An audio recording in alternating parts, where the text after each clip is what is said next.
bibit-bibit radikal yang ada di Aceh. Puji syukur kita panjatkan kehadirat Tuhan Yang Maha Esa atas begitu banyak nikmat yang kita dapatkan dalam hidup ini, khususnya nikmat kesehatan, hingga kita dapat duduk bersama, tatap muka, meskipun sebagian melalui virtual. Saya langsung saja kepada to the point. Saya melihat seperti ini, kalau kita bicara tentang radikalisme ASN, maka banyak tempat yang perlu kita waspadai. Tempat pertama adalah pada saat dia masuk.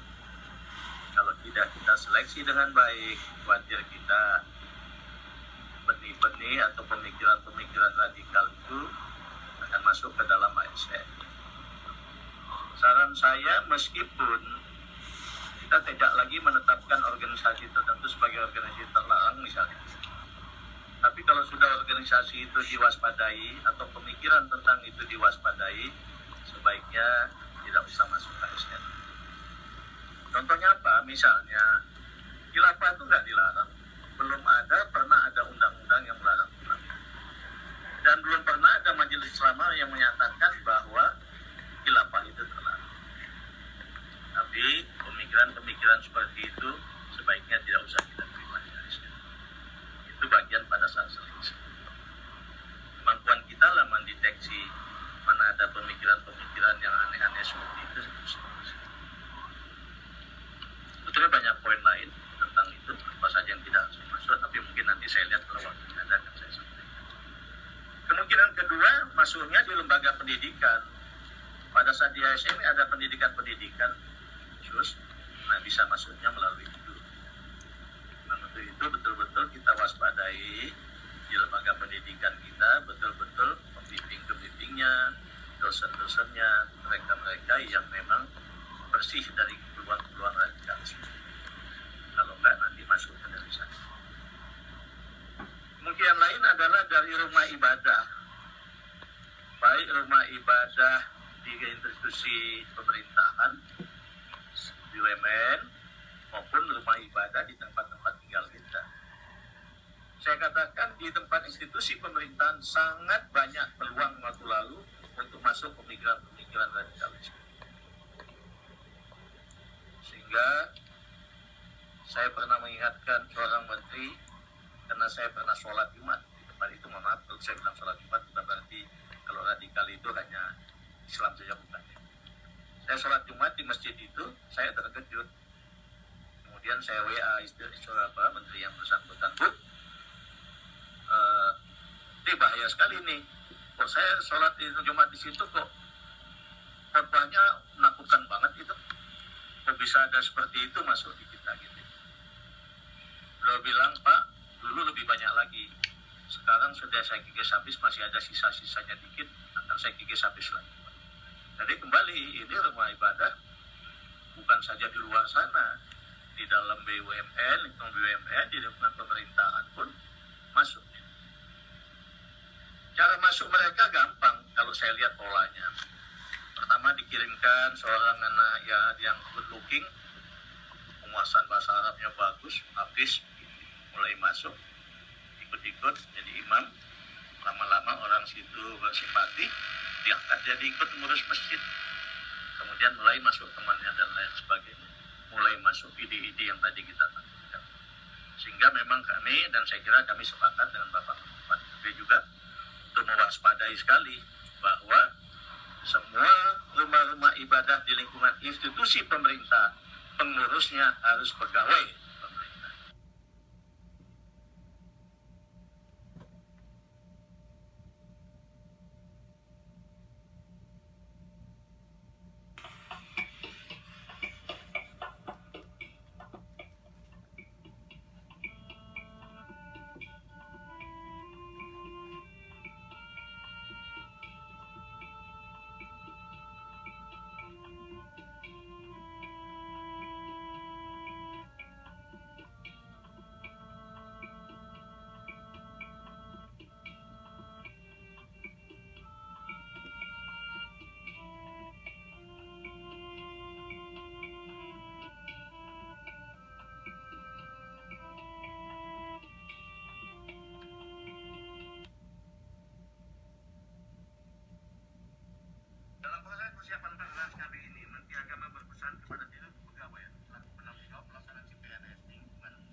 ASN, maka banyak tempat yang perlu kita waspadai. Tempat pertama adalah pada saat dia masuk, kalau tidak kita seleksi dengan baik, khawatir benih-benih atau pemikiran radikal itu akan masuk ke dalam ASN. Kedua, pelaksanaan seleksi CPNS yang sedang berlangsung ini agar dibuat lebih ketat dan tidak menerima peserta-peserta yang terindikasi memiliki paham keagamaan tertentu. Dalam proses wawancara khususnya terkait dengan wawasan kebangsaan, pemahaman keagamaan yang moderat dan ketaatan beragama, agar kiranya calon peserta diseleksi dengan cermat, agar tidak ada satupun calon ASN agama yang memiliki benih-benih pemikiran radikal. Dengan selesainya pelaksanaan SKB yang kemudian dilanjutkan dengan pengumuman, pemberkasan dan penerbitan SK CPNS, maka pada tahun anggaran 2020 ini, Kementerian Agama akan peroleh tambahan calon ASN sebanyak 5.815 orang. Walaupun angka tersebut masih jauh lebih kecil dari kebutuhan real pegawai.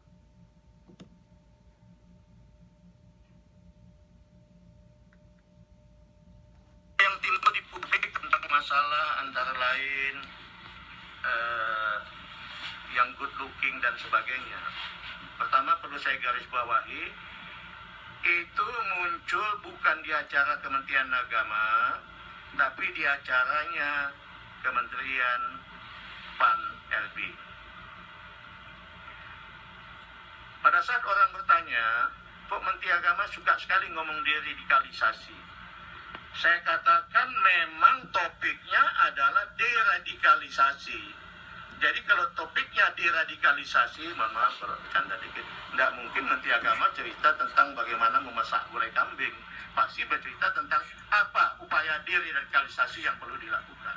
Karena topiknya memang ASN no radikalisasi. Itu adalah topik yang diberikan oleh Menteri Agama, oleh Menteri PAN RB. Sehingga saya diminta untuk memberikan masukan dalam kaitan ini. Bagaimana ASN supaya menjadi no radikal. Jadi masukan saya masih tentang itu. Kemudian kedua perlu saya garis bawahi, saya mohon maaf tidak tahu bahwa itu menjadi prinsip publik. Saya kira itu internal ASN. Internal ASN. Kalau bicara tentang publik, pasti saya akan bicara tentang bahasa yang berbeda, meskipun substansinya sama. Oleh sebab itu, maka saya cerita, kalau mau bicara tentang ASN no radikal, maka perlu diperhatikan satu, rekrutmennya. Kedua, pada saat pendidikan di lembaga lanjutan yang dilakukan oleh pemerintah. Ketiga, pada saat ibadah. Orang bertanya, Bapak sebut rumah ibadah, kok Bapak ngomongnya cuma masjid doang? Karena pada saat jam kerja, ASN hanya berhadapan dengan masjid. Tidak ada ibadah lain yang dilakukan jam kerja. Islam, saya kalau di kantor, paling tidak makan 3 sholat, mungkin 2, kadang ya biasanya 2 lah, tapi kadang-kadang bisa 3. Duha, lohor, asar, kadang-kadang ditambah dengan maghrib di tempat. Dan biasanya hampir semua PM melakukan di masjid. Kemudian habis sholat lohor biasanya masih ada kultum. Selain itu tentu aja nanti sholat Jumat juga ada khotbah. Jadi pada saat saya membicara tentang rumah ibadah, kemudian saya berbicara lebih lanjut tentang masjid. Karena masjidlah yang ASN yang digeluti ASN pada saat hari-hari kerjanya. Tidak ada gereja di situ, tidak ada apa. Jadi kalau ditanya, kok Bapak kemudian ngomong masjid aja, Bapak seperti benci sekali sama Islam. Wah, saya kira aneh juga kalau ada orang ngomong seperti itu. Tapi nggak apa-apa, Pak. Tadi kembali saya katakan bahwa ini acara internal ASN. Dan saya terkejut juga pada saat saya bicara ditampil di TV One tadi malam. Background-nya kelihatan saya sedang memberikan dulu. Oh, ini rupanya bukan internal ASN jadinya. Nah, pada saat bicara tentang rekrutmen, saya garis bawahi bagaimana tadi pada saat itu. Hati-hati pada saat menyelesaikan rekrutmen. Jangan sampai ada benih-benih radikal yang masuk. Dan saya katakan juga, saya tambahkan di situ, belum ada undang-undang yang melarang khilafah, saya bilang. Sehingga orang ngomong khilafah sah saja. Tapi karena Indonesia negara berdaulat, memang kalau ada pemikiran yang punya pemikiran bahwa Indonesia ini bisa diatur oleh pemerintahan lain di luar Indonesia, berarti itu menyalahi negara berdaulat. dan tidak boleh ada ASN yang berpikir seperti itu. Kemudian tentang pendidikan di dalam pemerintahan, saya bilang hati-hati pada saat memberi pembekalan. Betul-betul yang beri pembekalan itu juga bisa beri pembekalan dengan baik tentang masalah kapasitas kerjanya dan juga wawasan kebangsaan. Nah, tentang masjid saya sampaikan itu kembali karena ini ngomongnya internal ASN. Saya bilang pengurus masjid hendaknya berasal dari ASN, jangan dari luar ASN karena akan riskan. Kemudian waspadai penyusupan kalau ada paham-paham radikal. Memang saya sebut paham radikal itu biasanya masuk dengan memasukkan orang. Kalau orang punya niat tidak baik memasukkan paham radikal ke masjid, masukkan dari anak-anak orang yang punya good looking, punya pengetahuan agama cukup baik, masalah juga baik, sehingga orang akan tertarik. Kemudian dia setelah itu mulai mengembangkan ajaran. Itu sama aja dengan Snokogron yang masuk ke Indonesia, ke Aceh. Dipilihlah orang Belanda yang pengetahuan agama Islamnya bagus. Masuklah Snokogronnya. Kita nggak waspada, kita terima dia dengan padahal masuk ke dalam, dia kemudian berusaha Islam, berusaha Aceh, mengadu domba Aceh satu sama lain. Orang masuk good looking sana, bahasa bagus, pengetahuan agamanya bagus, hafal Quran lagi, itu yang kita butuhkan. Tapi kita cek dulu. Dan sekali di masjid itu ada anak-anak orang-orang yang bisa pengetahuan agama yang luas, hafal Quran dan sebagainya. Tapi waspadai, lihat kembali akunnya bagaimana. Oh, anak ini ternyata bagus, tidak ada apa-apa. Bagus, itu yang perlu kita. Dan sekali di masjid itu ada anak-anak orang-orang yang bisa pengetahuan agama yang luas, hafal Quran dan sebagainya. Tapi waspadai, lihat kembali akunnya bagaimana. Oh, anak ini ternyata bagus, tidak ada apa-apa. Bagus, itu yang perlu kita.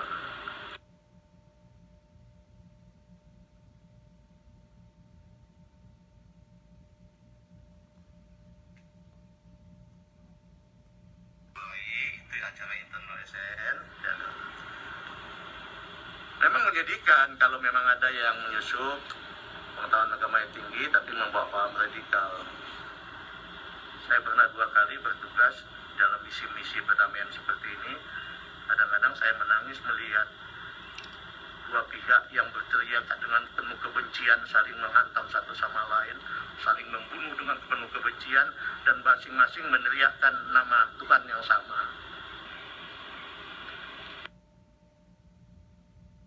Pak Menteri, menurut kami belum clear. Soal misalnya, ini kami dapat menerima WA banyak sekali, Pak, tentang pemotongan 100.000 per siswa untuk dana BOS di madrasah. Itu perlu diklirkan, Pak. Ya, padahal kami, ya, waktu awal-awal COVID, saya sendiri yang bicara. Jangankan dipotong, Pak Ketua, dialihkan untuk dana. Tapi belum selesai, Pak, bisa, Pak? Ini ada masih tentang ini masih ada. Enggak, justru itu, Pak. Justru yang kami inginkan sebetulnya adalah mengklirkan hal-hal yang sebetulnya harus tegas.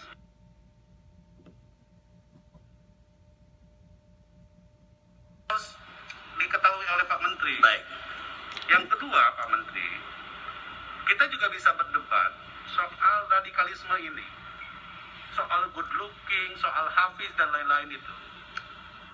Kalau Bapak katakan bahwa hal ini terjadi akibat penyusupan-penyusupan, apakah Bapak tidak melihat ada variabel lain? Misalnya variabel media sosial misalnya. Ya. Penetrasinya melalui itu, penyusupannya melalui itu. Jadi maksud saya begini, kalau menyangkut hal-hal yang sensitif terhadap kepentingan umat, kita harus clearkan. Misalnya Bapak menyebutkan ada orang yang memiliki pemahaman agama, bahkan dia hafiz misalnya, tapi itu bukan berarti bahwa ajaran Islamnya tidak sesuai dengan semangat rahmatan lil alamin. Harus ditegaskan itu. Baik. Sehingga tidak menimbulkan kesan bahwa pemerintah ini seperti Islamfobia, itu yang harus dihindari, Pak.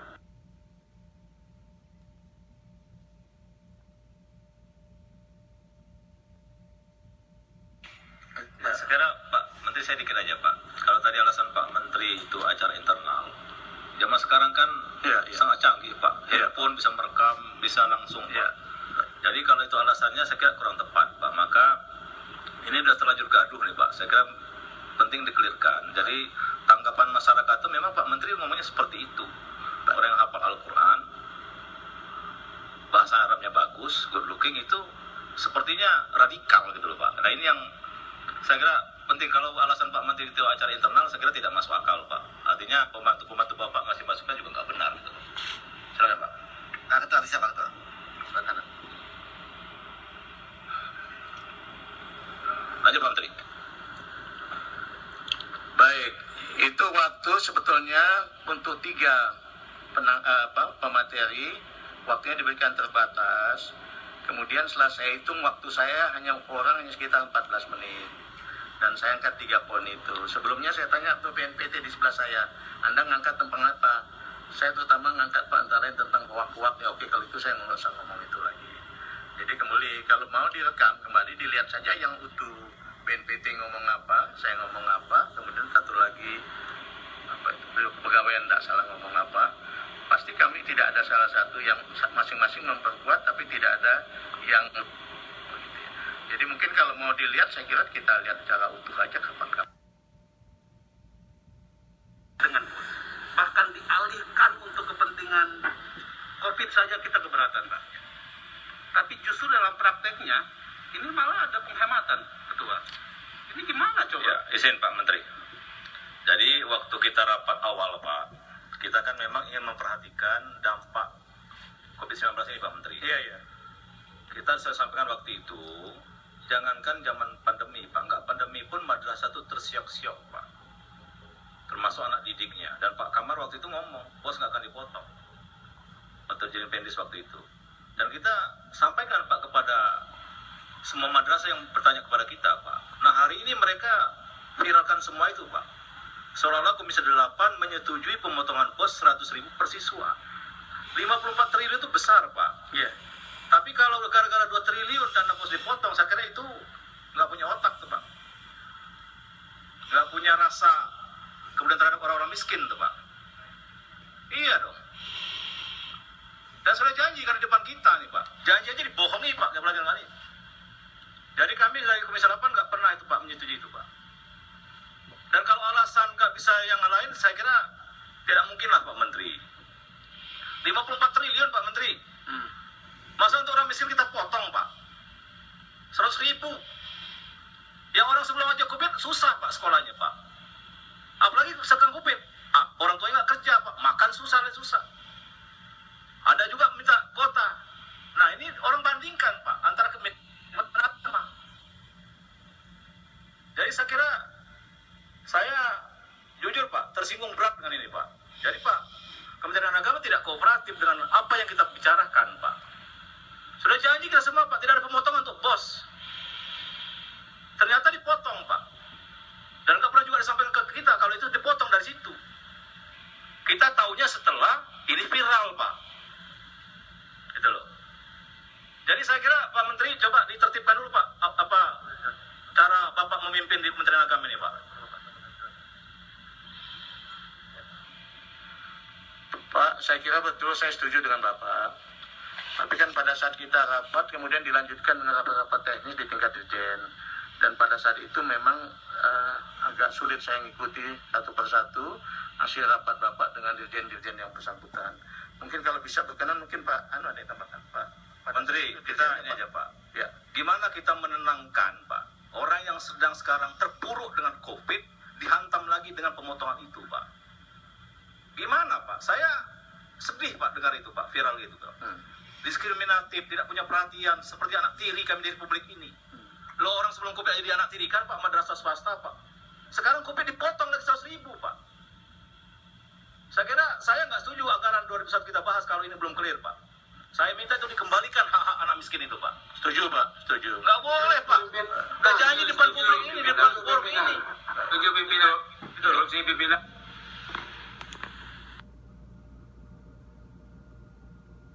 Yang bisa dimanuver itu memang tidak ada, Pak. Bapak boleh mengundang Dirjen untuk mengetahui persis detailnya jeroannya anggaran itu. Jadi memang pada saat itu tidak ada pilihan lain. Kami berkali-kali, Pak, saya bolak-balik diskusi dengan Bappenas, dengan keuangan. Pak, please deh, kita harus 2,2 triliun dari mana anggarannya, dari mana lagi? Kami juga tahu bahwa bos itu konsekuensinya besar, tapi tidak ada pilihan lain lagi pada saat itu, Pak. Ini mohon maaf, demi Allah, kami tidak ada maksud apapun kecuali itu. Tetapi Kita dialog aja, Pak. Ya, silakan. Dari realokasi, Pak, kemarin yang kita setujui, itu sebenarnya hampir 700 miliar, Pak, Bendis. ya betul, tapi pada saat itu kan belum ada keputusan Menteri Keuangan bahwa gaji 13 tunjangan kinerja belum dipotong, Pak. Itu waktu itu belum ada, jadi kita semua belum tahu. Jadi pemotongan dan realokasi yang ada sekarang itu kan baru ketahuan sekarang, sebelumnya tidak ada, Pak. Jadi saya kira kita cari solusinya saja. Kalau memang misalnya Komisi 8 mengatakan harus dikembalikan, ya kami akan negosiasi lagi dengan Kementerian Keuangan, itu aja, Pak. Jadi kami harus koordinasi dengan Kementerian Keuangan untuk bisa tidak ada yang lain. Gini, Pak Dirjen, saya kira Pak Menteri itu bukan Menteri Keuangan, Pak, kan internal Pak Menteri itu. Dari anggaran yang ada itu, yang sudah diketok dari APBN 2020, 2 triliun, Pak, nggak banyak, Pak. Dan itu masa sih kita motong 100 ribu untuk siswa-siswi yang di pelosok-pelosok di kampung-kampung, Pak. Yang mungkin nggak ada listriknya, ya kan? Yang orang tuanya petani, pedagang asongan. Terus buat apa kita disumpah di sini, Pak? Buat apa kita duduk di ruang nasi ini? Saya nggak bisa nerima, Pak Menteri. Pak, Jujur, Pak, saya, Pak. Ketua, ya harus diketahui oleh semua bahwa pemotongan itu bukan karena persetujuan DPR, bukan karena Komisi 8. Itu yang harus diketahui. Karena informasi yang sampai ke publik bahwa ini atas persetujuan Komisi 8, itu masalahnya, Pak Ketua. Oleh karena itu kami secara tegas, kenapa secara khusus kami mempersoalkan soal pemotongan penghematan pos tersebut. Jadi oleh karena itu Pak Dirjen, ini yang seharusnya disampaikan kepada kami. Ini mengusik rasa keadilan kita, Pak Menteri. Saya kira Pak Menteri sama hatinya sama kami semua, Pak. Coba Pak Menteri bayangkan, Pak, di Aceh itu, Pak, orang-orang yang di pelosok-pelosok itu, Pak, dipotong 100 ribu, Pak, oleh negara, Pak. Gimana, Pak, hati nurani kita, Pak? Iya, bos madrasah. Aduh, mereka nggak COVID aja sudah tertatih-tatih, Pak. Loh, kok kita potong dengan alasan nggak bisa?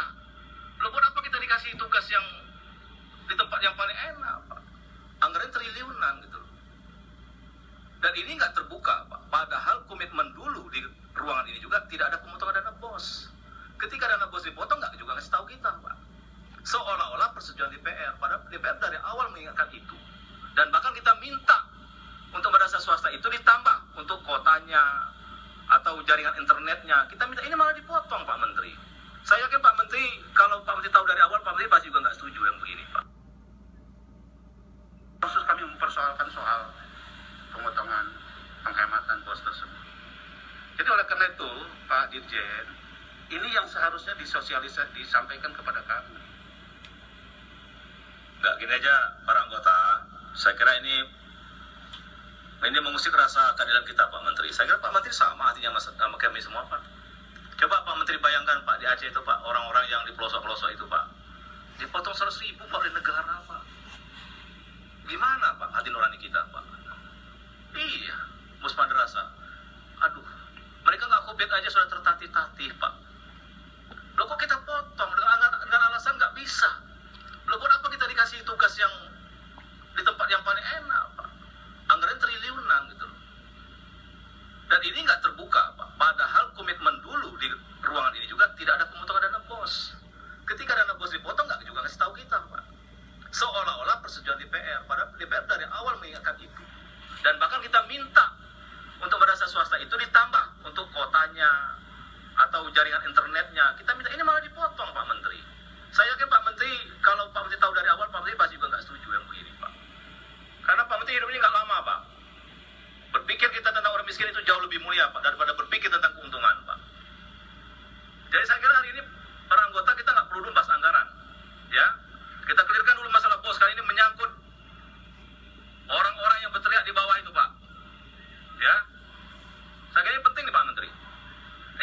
Menteri Keuangan, Pak Kamar, nggak ada, Pak. Itu diterap Pak Dirjen Pendes itu. Maka saya minta Pak Dirjen Pendes yang baru, cobalah komunikatif sama kita, gitu loh. Berdiskusi kita. Apa yang nggak bisa kita lakukan kalau kita diskusi dari hati ke hati, gitu loh. Jangan kayak main kucing-kucingan setelah heboh di publik, baru kita berdebat begini, Pak Menteri. Nggak produktif sebenarnya, Pak. Gitu loh, Pak. Dan ini sudah berkali-kali, Pak Menteri berapa kali di permukaan di forum ini mengatakan permintaan maaf terus. Karena kesalahannya di bawah Bapak juga ngasih info nggak benar, gitu loh. Terus sampai kapan kita gini, Pak Menteri? Waktu terus berjalan. Sementara kita layani sangat banyak masyarakat di bawah. Tolonglah Pak Menteri, tolong Pak Menteri, tolong. Ini saya menangis, Pak. Mau nangis, Pak, saya, Pak. Kebayang saya, Pak, orang-orang di kampung itu, Pak. Makan aja susah, Pak. Orang tuanya menangis, ini dipotong, Pak. Diskriminatif, anak tiri katanya di begini.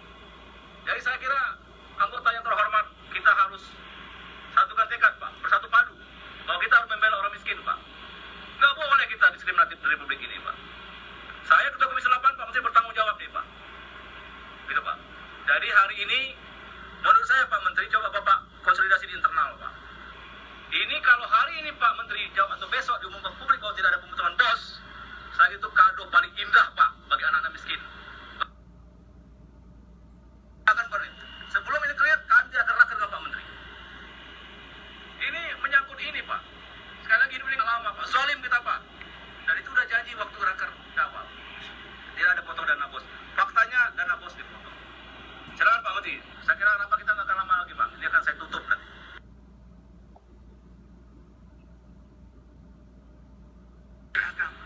Saya bilang beliau orang baik, Pak. Pak Menteri orang baik. Cuma belum belajar Islam esoteris dan Islam eksoteris. Islam yang substantif dan Islam yang simbolik. Orang itu menjadi radikal itu kan posisi kedua setelah terjadi intoleransi. Jalannya radikalisme dalam teori sosiologi agama, intoleransi terjadi karena ketidakadilan di situ. Penegakan hukum yang tidak terjadi. Hak-hak miskin, orang miskin yang terabaikan. Kebanggaan bangsa tercabut. Liberalisasi begitu kuat, kapitalisme begitu kuat. Sementara orang menangis, orang menderita di atas tanah airnya sendiri. Nah, oleh karena itu paling mudah membangun bangsa ini jika intoleransi ini harus dimulai. Pertama adalah tegakkan keadilan. Yang kedua, sayangin orang miskin. Kurangi kesenjangan sosial ekonomi. Tidak boleh ada diskriminasi. Nah, baru radikalisme. Radikalisme terjadi apabila tiga faktor-faktor tadi bisa dijalankan dengan baik. Baru terakhir itu baru teroris. Jadi kalau saudara Menteri menganggap semua para mubalik ini adalah bagian dari bibit-bibit radikalisme, saya tidak mau bicara apa lagi. Masih perlukah musabakat tilawatil Quran?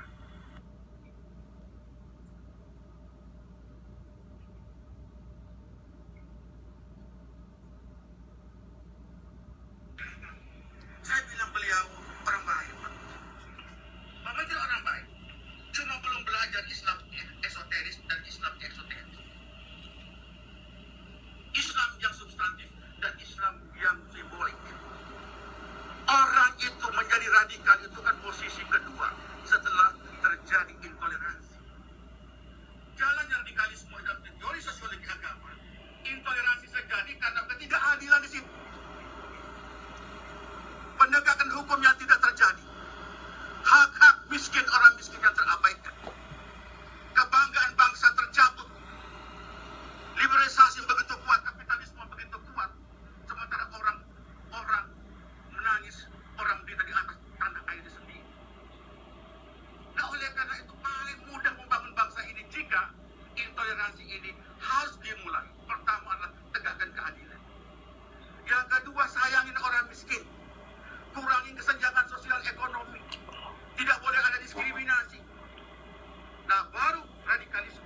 Radikalisme terjadi apabila tiga faktor-faktor tadi bisa terus dijalankan dengan baik.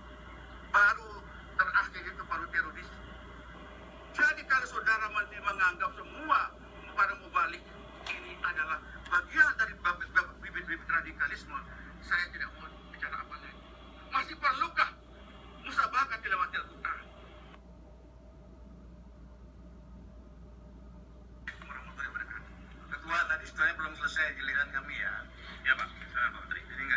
yang saya nanggapi ini dulu.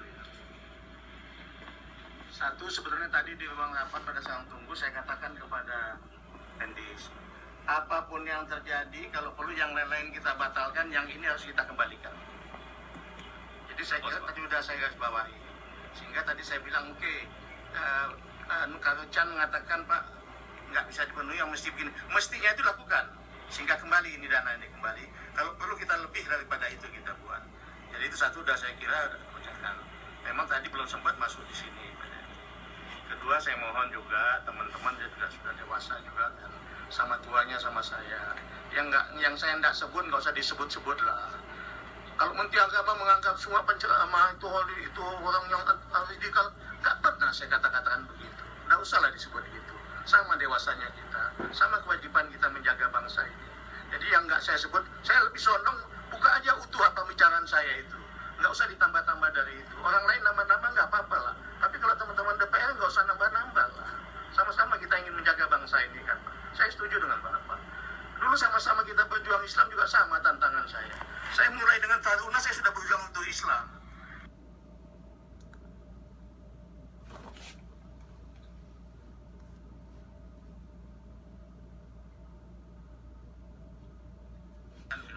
Mohon maaf, bila taufik wal hidayah.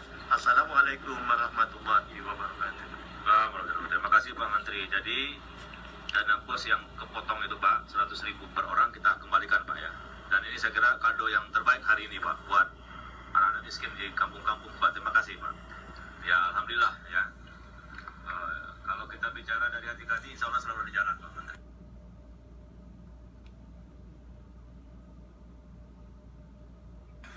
Yang kedua Pak Menteri, selama saya kita acara ini, saya banyak sekali mendapat WA dari beberapa tokoh ya masyarakat. Ini mereka menyampaikan kepada Menteri, tolonglah Pak Menteri Agama itu jangan obral mengatakan radikal, jangan obral mengatakan teroris, jangan obral mengatakan Islam itu substansi ganas. Ini tidak baik. Jadilah seorang menteri agama itu bertahta di hati umat, bukan justru sebaliknya. Nah ini pesan moral mereka, sehingga tidak seolah itu jadi pijakan. Nah, bicara masalah radikal, kami belum pernah mendengar Pak Menteri mengadakan pendekatan edukatif terhadap kelompok radikal ini. Belum pernah. Belum pernah Menteri Agama mengeluarkan berapa persentase dari 85% umat Islam ini, berapa yang radikal. Kenapa yang kecil ini menjadi mainan? Kenapa yang besar ini tidak urus dengan baik? Apakah itu potensi untuk mendukung kita berbangsa dengan negara? Kenapa yang kecil ini yang kita jadikan mainan? Habis energi Pak Menteri bicara radikal, bicara teroris. Dia semakin dipijak mereka itu, mereka semakin melambung Pak, semakin besar mereka Pak. Semakin sering Bapak sebut teroris, itu mereka semakin besar, ketawa mereka. Nah justru itu kami mohon ke Pak Menteri, hentikanlah kata-kata radikal itu. Jangan bicara radikal lagi. Kalau tidak ada radikal positif, kita tidak akan merdeka, Soekarno-Hatta Pak. Jadi radikal ini jangan diartikan negatif. Radikal ini artinya positif Pak. Jadi kami mengharapkan ini, jangan Menteri Agama menjadi pemicu, jangan Menteri Agama jadi gaduh umat ini di tengah-tengah kita, tapi penyejuk Pak. Itu harapan kami kepada Pak Menteri. Kemudian dengan demikian, cobalah memang radikal itu yang mana, kelompok mana Pak? Bukankah fungsi kita pembinaan? Di sini ada anggaran pembinaan agama Pak. Ada pembinaan untuk agama, ada pembinaan keagamaan. Keagamaan itu kan ormas itu Pak. Ini lemah sekali Kementerian Agama ini pembinaan di bidang keagamaan ini. Kalau pendidikan agama oke Pak, udah bagus. 83% total APBN kita Kementerian Agama ini untuk pendidikan agama. Tapi pembinaan keagamaan ormas-ormas itu yang lemah. Jadi kalau ada kelompok radikal itu Pak, dekati mereka Pak. Jangan dijadikan musuh. Dan jangan ini mainan teroris ini. Soalnya teroris ini dia sengaja isu-isu dibesar-besarkan. Adanya berapa persen lah manusia teroris di Indonesia ini radikal nih. Nah, jadi kami harapkan ini hentikan Pak ngomong ini menjadi masalah besar. Ingat kata pepatah, mulutmu harimau, yang akan menerkam kepalamu sendiri. Nah, ini Bapak dah terkam orang sekarang. Ya, di mana-mana misi hentikan itu Pak. Usulnya Menteri Agama itu berhenti aja lah. Usulnya hanya radikal, hanya radikal. Nah, yang kedua Pak, termasuk sini Bapak menerima ASN ini. Masa radikal juga dimasukkan di sini? Kenapa narkoba yang menghancurkan negara sebelah, kenapa dimasukkan sini? Narkoba Pak. Kenapa radikal yang di Bapak usut di sini? Narkoba yang menjadi musuh kita kan sekarang ini luar biasa narkoba di Indonesia. Kenapa ada Bapak masukkan ASN ini? Berarti Bapak kalau narkoba orang bisa masuk ini. Ya kan? Karena ada disebutkan radikal yang disebutkan. Ya kan? Narkoba tidak disebutkan. Pak, itu luar biasa narkoba ini musuh bersama kita sekarang. Menghantui generasi sebenarnya kan. Yang menghancurkan negara ini. Kita luar biasa narkoba negara ini. Kok tidak pernah bicara masalah narkoba pemindahan muda Kementerian Agama ini? Ya hancur Pak negara kita narkoba ini. Jadi kami janganlah terlalu radikalisme menghantui kita. Jangan itu Pak jadinya. Ini persyaratan ASN harus radikal, mencegah radikal. Kemudian yang terakhir itu good looking kepada Pak. Ini loh, good looking itu bahasa Inggrisnya seperti bahasa Inggris itu ganteng bagus Pak. Ya kan? Ganteng bagus. Masa orang ganteng bagus dicurigai? Kan saya termasuk ganteng dulu Pak, waktu muda ya Pak. Iya. Nah, untuk sekarang pun sisa-sisa ganteng itu masih ada. Betul. Sampai sini, Pak Ketua, ya masuklah pula WA, SMS, apa lagi namanya? Yang namanya itu good looking, hafal Al-Quran, bahasa Arab. Saya ini pemilik pondok pesantren Pak. Pak Menteri ya, Pak Ketua. Kita mendidik anak-anak kita itu supaya baik, penghafal Quran dan lain sebagainya. Tapi ya jangan dicurigai Pak Menteri. Jangan sekali-sekali jangan itu. Apalagi tadi Pak Menteri mengatakan ini macam stroke okranyo Mas Belanda masuk ke Aceh. Wah, masuk kampung saya lagi. Kampung saya kampung Pak Menteri. Itu Pak Menteri, Pak Ali Tahir tuh, Pak Ali Tahir, kebanggaannya Pak, ya saya kasih tahu, ini saya buka sedikit rahasia sama Bapak. Kebanggaan beliau adalah dididik secara politik oleh orang Aceh yang namanya almarhum Ismail Hasan Mitaram. Betul Pak? Jadi Pak, dulu Snok Horlannya itu datang mengobok-obok Islam di Aceh. Itu masa perang Pak, masa perang dulu. Ya, dia lemahkan Aceh itu. Kenapa? Hikayat perang sabilnya itu. Hari ini kita nggak ada hikayat perang sabil. Merdeka kok. Ya? Sos. Ya. Jadi memang kita sangat hati-hati. Dan satu lagi permohonan saya Pak. Ya. Supaya ini kita akan tetap kondusif ya. Ya Mas. Karena sekarang sudah ribut nih para ulama dan lain sebagainya, dan malah rasa takut. Itu sekarang Pak Ketua, pesantren-pesantren kan sekarang harus mempunyai izin dan lain sebagainya. Kalau misalkan di kampung kita itu hampir banyak tak diizin, ya katanya ustadznya bisa dipenjarakan sampai 10 tahun. Jadi itu menakutkan. Jadi kalau boleh lah ya Pak Menteri, nanti didampingi Bapak Ketua Komisi 8, kalau saya tidak perlu Pak Menteri, bikinlah konferensi pers, masukkan ke TV, masukkan ke media-media, sebarluaskan semua kebaikan-kebaikan nih Pak Menteri.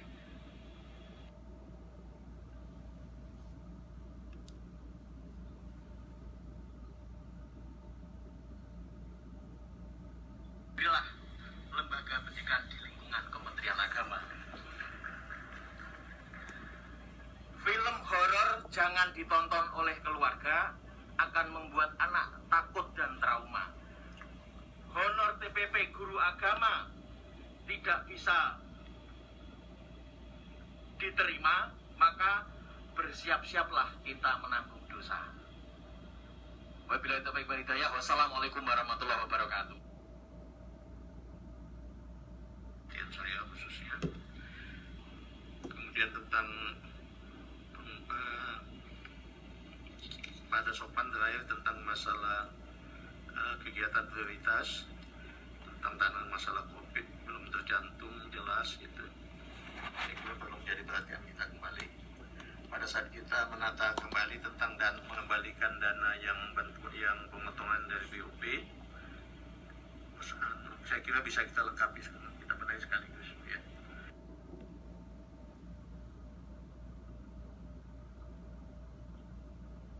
Allah ke depan kita akan lebih banyak Kementerian Agama akan bisa lebih meningkatkan pelaksanaan tugasnya sesuai tupoksi Kementerian Agama. Sekali lagi terima kasih. Mudah-mudahan apa yang menjadi masukan ini berkah bagi kami dan berkah bagi kita semua. Terima kasih. Assalamualaikum warahmatullahi wabarakatuh. Terima kasih Pak Menteri beserta seluruh jajaran. Terima kasih kepada anggota termasuk meja pimpinan. Alhamdulillah kita sudah sampai penghujung. Mudah-mudahan apa yang kita kesimpulkan tadi bisa kita laksanakan baik. Dan nanti Pak Menteri tolong juga disiapkan tadi beberapa saran dari anggota. Anggaran RKL itu belum masukkan masalah COVID, Pak. Jadi sehingga kita nanti di pembahasan akan datang benar-benar sudah lengkap untuk kita bahas. Mohon maaf atas segala kekurangan. Sekali lagi Pak Menteri terima kasih Pak. Mudah-mudahan kita rapat kembali besok lusa membahas RKL. Dan kepada pimpinan juga terima kasih dengan ucapan alhamdulillahirobbilalamin. Rapat kerja ini saya nyatakan ditutup.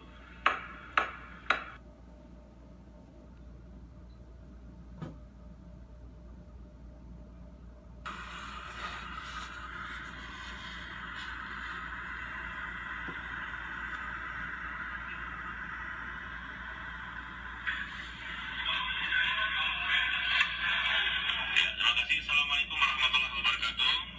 Terima kasih rekan-rekan wartawan yang sudah mengikuti rapat kerja dari awal sampai akhir.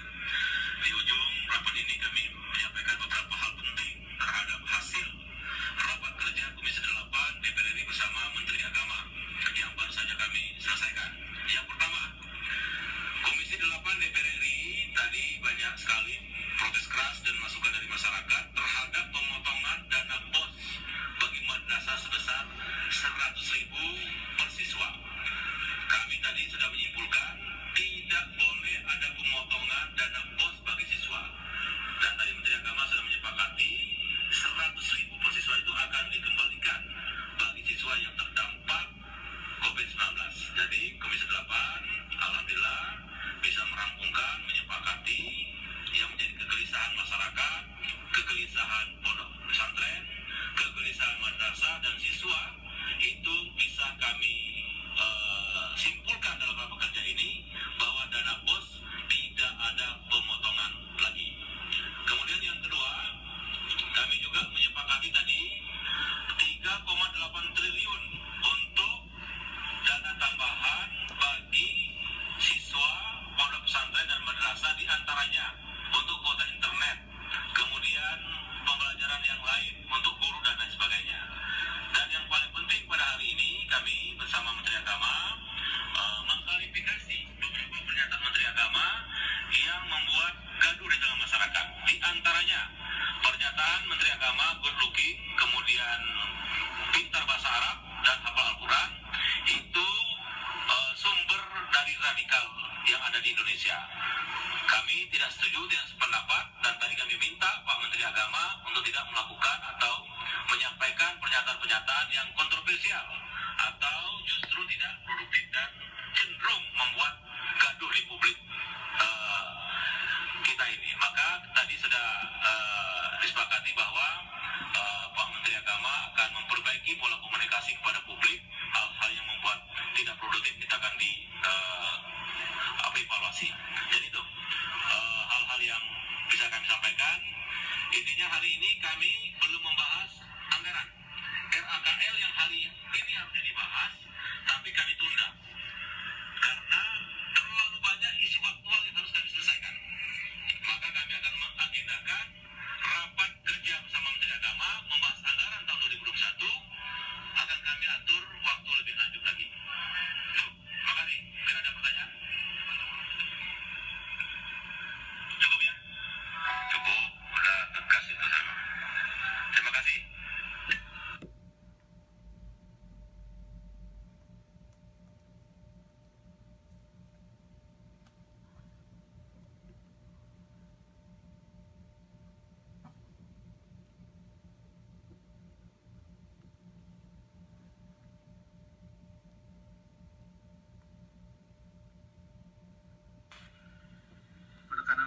tadi untuk lebih hati-hati dalam menggunakan kata-kata